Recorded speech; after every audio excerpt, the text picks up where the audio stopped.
France Inter. Bonjour José-Manuel Lamarque. Bonjour Laetitia Gaillet. Dans vos chroniques littorales ce matin, José-Manuel, on plonge dans les profondeurs sous-marines. En découvrant la société L-Wave, c'est un acronyme anglais, Electric Wave, l'onde électrique. Voilà. Et L-Wave développe des systèmes de détection de navigation électromagnétique basés sur la rupture du sens électrique. On va tout découvrir avec Pierre Tuffigo, le fondateur de la société L-Wave, parce que le sens électrique, alors c'est une technologie innovante, Pierre Tuffigo, le biomimétisme. C'est ça. La technologie du sens électrique, c'est un mode de perception qui est utilisé par des poissons qui vivent dans les eaux tropicales en Afrique et en Amérique du Sud. Et ces poissons, ils vivent dans des eaux très sales et très encombrées. La vision fonctionne mal. L'onde acoustique, l'autre mode de perception animale qu'utilisent les baleines ou les dauphins, fonctionne mal. Et l'évolution naturelle a conduit ces poissons à se doter d'un mode de perception adapté à ce milieu, et ils émettent un champ électrique, une onde électrique. Autour d'eux, ils se baladent comme ça avec une onde électrique. Et lorsqu'ils s'approchent d'un obstacle, l'onde électrique, le champ électrique, est perturbé par cet obstacle, et ces poissons mesurent ces perturbations.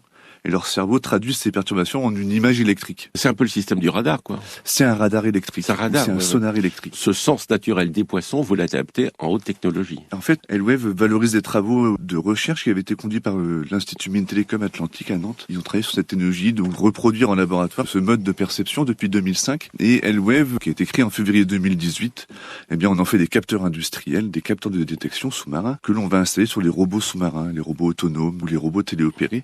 Et donc, en fait, on apporte un nouveau mode de perception qui n'est utilisé par personne. L-Wave est la seule société au monde à développer cette technologie. Mais comment passe-t-on du spectre animal, donc du poisson, à la haute technologie? En fait, ces poissons ont été découverts dans les années 50. Vous avez pendant une quarantaine d'années, des biologistes qui travaillent, qui découvrent ces poissons et qui vont petit à petit apprendre le mode de fonctionnement, le mode de perception de ces poissons. Après, vous avez un laboratoire allemand et un laboratoire italien également qui vont passer de la compréhension biologique, commencent à rentrer dans la technologie. Et vous avez après des laboratoires, en particulier le laboratoire de Nantes, qui, de par cette compréhension biophysique, va la traduire en une technologie. Et après, vous avez un industriel qui en fait un produit industriel. Oui, c'est très long, ça prend 40, 50 ans. Mais c'est le rythme plus, quand même, parce que passer des eaux turbides aux eaux océaniques et marines, où aujourd'hui, grâce à vous, on peut détecter, on va dire, un spectre. L'un des grands intérêts de ce que l'on fait, c'est qu'on détecte des objets qui sont enfouis dans les sédiments marins. Le champ électromagnétique se propage dans les sédiments marins et on va voir ce qu'il y a dessous.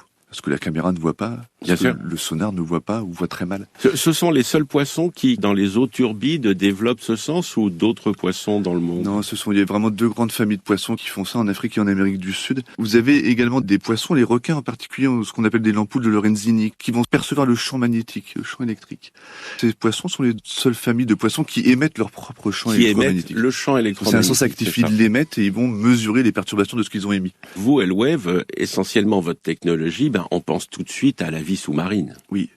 Qu'elle soit civile ou militaire. Oui, on a de grands types de marchés, tout le marché de l'énergie, dans les civils, l'exploration scientifique également, l'inspection des infrastructures sous-marines. Et vous avez des applications de défense, donc ça va être la détection des mines, ça va être savoir suivre un câble de télécommunication sous-marin, ou un oléoduc, ou un gazoduc. Pendant que vous le suivez de manière autonome, vous allez aussi faire une cartographie de son environnement pour vous assurer qu'il n'y a pas une anomalie électrique qui a été posée là, parce qu'on mesure une autre grandeur qui est le champ électrique. Par propagation du champ électrique, nous, on a une bulle électrique, comme ces poissons. Vous êtes à 360 ou à 180 degrés? Non, à 360. 360, ouais, c'est énorme. Et donc, on voit aussi bien ce qu'il y a au-dessus, en dessous, à droite, à gauche, etc. Et c'est le début d'une longue histoire. Le sonar date des années 1918, donc ça fait un siècle. Vous connaissez le sonar, nous on a appelé la technologie le CEDAR. Vous avez aimé le sonar, vous allez adorer le CEDAR. C'est ça. C'est ça. Et donc vous connaîtrez le CEDAR. Merci Pierre Tuffigo. Un site internet, L-Wave, ELWAVE.fr. Et à demain, José-Manuel Lamarque.